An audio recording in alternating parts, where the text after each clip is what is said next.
Aujourd'hui, la croissance économique, en France, mais à peu près partout ailleurs en Europe, est contrainte par la demande.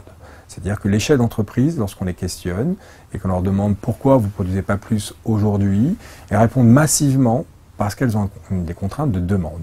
C'est à peu près les 2/3 des chefs d'entreprise qui le réclament. Donc on voit bien qu'aujourd'hui, ce sont les carnets de commandes qui sont vides, à la fois à l'intérieur du pays, mais également à l'extérieur du pays. Et donc sans carnet de commandes, la production, les entreprises n'ont pas l'occasion de produire beaucoup plus.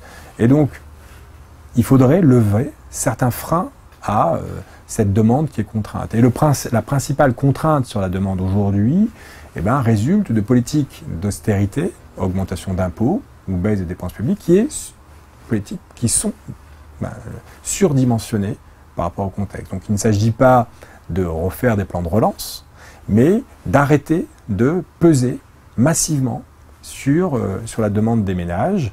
Et donc, ça veut dire que l'austérité devrait être plus faible. Alors, c'est un discours qui a été plus ou moins entendu par la Commission, puisqu'ils ont levé une partie des contraintes et ils ont assoupli les conditions de retour à l'équilibre des finances publiques. Ils ont laissé 2 ans de plus à un certain nombre de pays. Donc, ça permet de faire moins d'austérité en 2014 qu'en 2013, 2012 ou 2011. Donc, on lève un frein, mais on lève qu'une partie du frein.